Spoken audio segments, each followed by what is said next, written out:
Hello, this is Mike Kroger, Finale Inventory. In this video, we're going to go into much more detail on how to do a stock take, in specific, a cycle count type of stock take. There are more than one way to do stock takes, and this one we're just covering cycle count. The other one will be an audit type account where you do write zeros.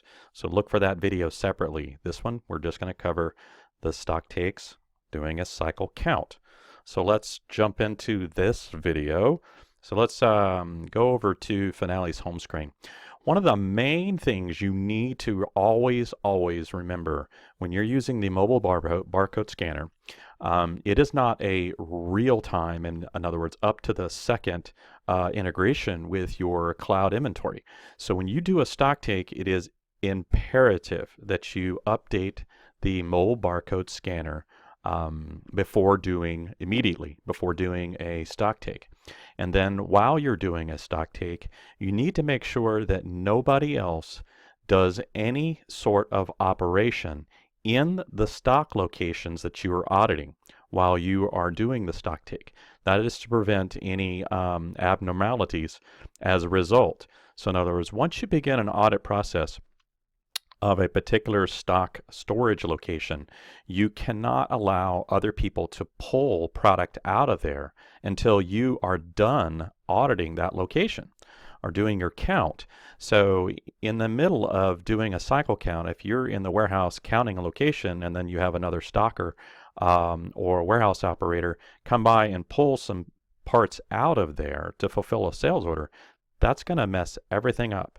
So just remember, stock takes, whether you're doing a cycle count or the audit, write zero. Either way, you need to realize that stock takes, when you're doing a stock take, number one, sync with the cloud and the handheld immediately before doing the stock take, and also prevent anybody from doing anything in the location that you're actually doing the stock takes for prior to you connecting back and syncing with the warehouse.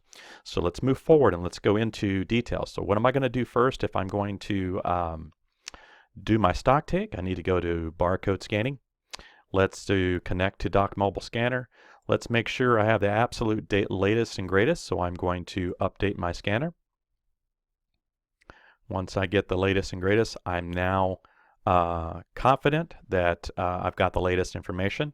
Now, for illustration purposes for this video, I'm going to go ahead and take you to the stock screen in my demo database. Now, here we're going to be auditing basically locations A4, 5, 6, 7, 8, and 9. So I'm going to do a basic cycle count on these locations, and you'll notice that we got one item that is supposedly in two different locations. So let's see, these black cards here are supposedly in two different locations, A5 and A9. So if I expand that, you'll see that, hey, there's supposed to be 2 in A5 and 2 in A9. So let's go ahead and do this. Now, in the video background back here behind me, this is representing the stock locations. So this is A4, 5, 6, 7, 8, and 9. So these barcodes in the corners of these bins is the location, or the quote-unquote sub-location in Finale. Okay, so the location would be the entire warehouse, but these are the actual sub-locations, which are equivalent to my bin IDs or my shelf locations in the warehouse. So the concepts inside Finale, you have a location that represents the entire warehouse, and you have sub-locations which represent maybe a bin or a location on a shelf. So this location is a sub-location versus this location, which is another area of the same shelf in the warehouse. You could also consider this to be synonymous with a pallet location. So of course the location would just be bigger. All right, so we've got concepts going on here. We got our sub-locations, A4, 5, 6, 7, 8, 9, and then we've got product on the inside. So what we're going to be auditing are these PVC plastic cards. So each one of these cards, we have yellow ones and red ones and black ones, silvers and whites. All right, so we're going to be auditing these. So let's do our cycle count. So I'm going to pull up the barcode scanner here, and this is a live link to my scanner. Now note that our mobile barcode solution is wireless, meaning it doesn't have to be connected via cable. However, you're going to see me in this video. You might see my cable connected. That is only so you can see on the screen, so it's not required. I'm only doing that so that you can actually see what's going on this handheld scanner screen. So don't worry, you don't have to be connected, but let's walk through this. So a couple of things before we get started. You can change the behavior of most all the functions in the scanner. There are settings on the scanner itself. Now you access the scanner's settings by going to more, and there's a setting, all right? But let's, before we jump into there, let's take you into a stock take. So I'm choosing stock take. Now, when you jump into a stock take, if your warehouse only has one sublocation, like the default M0, you will not be prompted to scan a sublocation in the warehouse because you only have one. The scanner knows you only have one, so it's not going to ask you where are you auditing. But the concept of stock takes is always about a location in the warehouse. Are we auditing this location or are we auditing this location? Okay, so that's what the scanner is asking here. So as we progress, we're going to go ahead and just, we can use the barcodes that we have for the scanners. So let's go ahead and scan A4. Now you'll notice when I scanned A4, the scanner changes to say A4. So it knows it's communicating to you where the scanner thinks that you're auditing. So now it's telling us to go ahead and scan an item. Now, notice also on the screen, it's also telling us, hey, an up arrow equals type quantity. So that's a clue. On the keyboard itself, there is an up arrow right here next to the number pad. So if I press the up arrow, you will see that it turns on a quantity box on the scanner screen. So that means that after I scan a barcode, I would be presented with an opportunity to type a quantity. And sometimes people say, well, what if I don't want to have to constantly pressing the up arrow? If I just want that quantity box there all the time. There's a setting, and I'll show you how to change that. So you can make a settings change where that quantity box is always there. But if the quantity box isn't there, what happens? If I scan a barcode, it just means 1. So if I want a second one, I have to scan the item barcode again. All right, so that's how that works. Now let's do a little illustration here. I'm going to take you into the menu, and let's go exit to the main menu, and let's go check out those settings for stock takes. So if I go to stock take, I'm going to go to settings. Now also note that on the screen here, on the barcode scanner, we're going to jump here. Notice that each one of the settings has like a 3-digit letter, which tells you what the setting affects on the scanner. So we're doing a stock take, not doing a receive or a transfer or a pick. So we go to more, and then we'd go to more, and now we see TAK, which are some settings for the stock takes. Now for this demonstration purpose, we're only going to talk about how to make that quantity box always appear. So right here is type quantity. I select it and I hit change. And so now if I say yes, type quantity, that quantity box will always be there no matter what we do. Or I can turn that back off and go back to no. Okay, so let's go ahead and turn it on. I've got something else I want to show you. Now remember, we're not doing right zeros in this exercise. That's audit, next video. So I'm going to, now you see how to make that quantity box always appear. So if I go back into the stock take, we'll notice that, hey, I'm going to audit that location, A4. So here I am scanning A4. Notice that my quantity box is up there. I didn't have to hit the up arrow. So let's go ahead and audit what we find in A4. Now if you look on the screen back there in the background, you'll see that A4 is only supposed to, you look over here, it's only supposed to have 4 of the yellow cards in it. So I'm going to reach in here and grab the yellow cards. So you can see that I've got, you may not be able to see, but I've got 4 separate cards. That's all I found in there. So I can scan them individually. So I'm going to scan one of them. Notice that as I scanned it, it now put the barcode number at the top. That's the actual barcode number, not the part number. And then it's asking me to enter the quantity because we turned that box on. Because we turned the box on, I now have to type using the keypad. Okay, I'd have to type in a 1. So I could type in a 1, but I also want to show you this trick. If you hit the up arrow while the quantity box is displayed, so let's see if you can actually see this. You see my finger here on this up arrow. If I hit the up arrow, you'll notice that it'll count 1. If I hit the up arrow again, it counts 2. If I hit it again, 3. Hit it again, 4. If I hit it too many times, I go to 5. What could I do? I could hit the down arrow on the other side of the keyboard. All right, so I've counted to 4. If that's what I want, I can enter. So I just counted 4.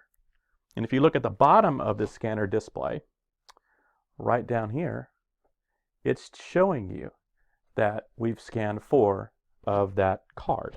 Okay, so if I made a mistake, I could hit undo and just do it again. Except this time we can do scan, and then we could type in a 4 if we wanted. Now, how do you type a 4? Well, you notice that the keys on the keypad, they're actually color coded, so they're kind of an orange color. There's an orange button here. So I must press the orange button one time and then press a number. So I would press the 4. Okay, you don't press and hold this. You simply press it once and then press a number. If you have to press another number because it's like 50 or 100 or something, you have to hit the orange key number, orange key number. Now, another way, if you want to know, you can actually double click it and that would hold it on. Okay, so that's another option, but just know that those will change the behavior on how the keypad. So if the keypad starts behaving funny, you'll know that you've maybe double clicked this, and that's like a shift lock, okay, or a function lock. But anyway, so that's another way to do it. So I entered in 4. So if we're done taking a stock take of that one part in that one location, we could exit out right now and go back to the main menu.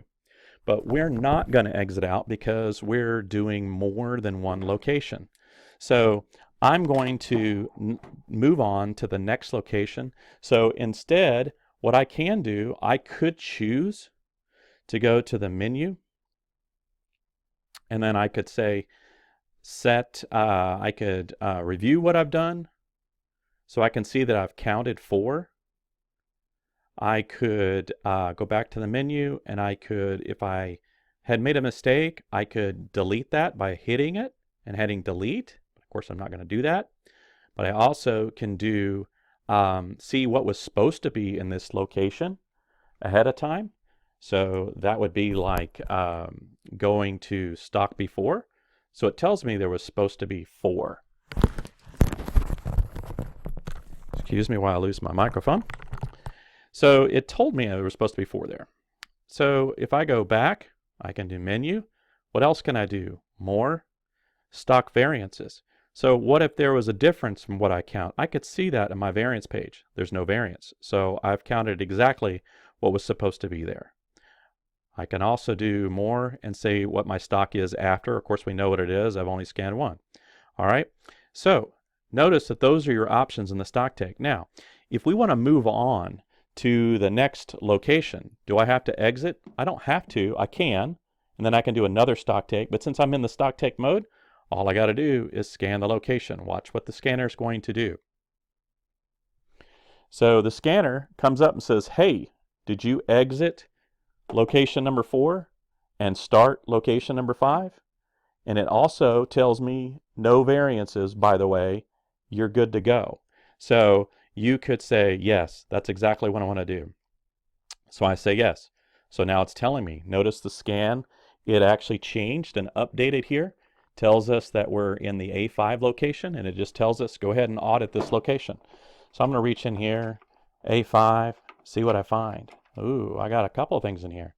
So I've got 2 blacks, or actually 2 whites and a black. Now we're in A5. Look back there on the screen in the background. It looks like we're supposed to have 2 white. If you look further up the screen, we're supposed to also have 2 blacks. So, and I do. So notice that I'm pretty good. So I've got the information. So let's go ahead and take this stock count. Okay. So I'm going to scan this one once, and I type in up arrow, enter. And then of course we've got the two black ones, so I'm going to scan this as well. And I'm going to hit the up arrow, enter. Okay, so that's all that I found in this location. What am I going to do? I'm good with everything that I've done, so I'm going to move on to A06. So as I move to A06, it's going to also tell me, hey, did you exit A5 and go to A6? And there's no variances, by the way. The answer is yes. So I'm going to move on to A6. So as I reach into A6, I'm just going to go ahead and audit. I've got 4 of them here. So let's do scan. I'm going to go up arrow, up arrow, up arrow, up arrow. I've got 4. Okay. So I'm done with editing that. So let's move on to A7. Scanner says, are you exiting? Yep. And everything, I'm good. Good so far. So I've got a pretty good looking warehouse here. So let's see what I find in this location. So all I've got is one red one. So I'm going to scan this one. And I'm just going to hit up arrow, enter. And let's move on. Move to 8. So it tells me A7, no variances. Yep, go to 8. So we're now into 8. Now, so we've got quite a few. I've got a big stack in here. So what I want to do, probably just go ahead and count them. 1, 2, 3, 4, 5, 6, and 7. So I have 7 here. So I'm just going to go ahead and count, scan, and I'm going to hit the orange button and then the 7 key and then enter. Okay, put those back in there. So I'm done with that location. So I'm going to go ahead and scan the next location. So it says here, hey, no variances. All right, so I say yes. So let's find out what's in 9. Okay, so here in 9, what do we find? Well, I found 2 blacks and a red in 9. So let's go ahead and scan this red one. I'm just going to go ahead and hit up arrow, enter. And then let's scan the black one. So I hit the black one, up arrow, and 2. Okay, so I'm completely done. That's my complete stock take. So at this moment, I'm going to hit the menu button, exit to main menu. Okay, now what are you supposed to do? So you're supposed to, in the background here, I want you to go to back to Finale so that we can sync this. So in the background, you're going to see me come to stock or go to the home screen. Once you go to barcode scanning, I want you to connect to the dock mobile scanner and synchronize. There is our audits. Okay, so you can see everything that's about to come up, and then I can sync it.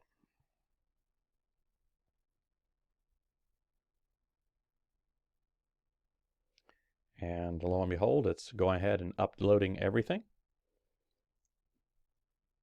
And we have now just completed our entire stock cycle count. So if I go back to my screen, we now have an updated. And notice we did change something. So remember in that A09, we found something different. So we found a red card. So now there's an extra red card here in the A09, whereas before it was only in A07. So that concludes how to do a basic or cycle count using the stock take feature on the Finale mobile scanner.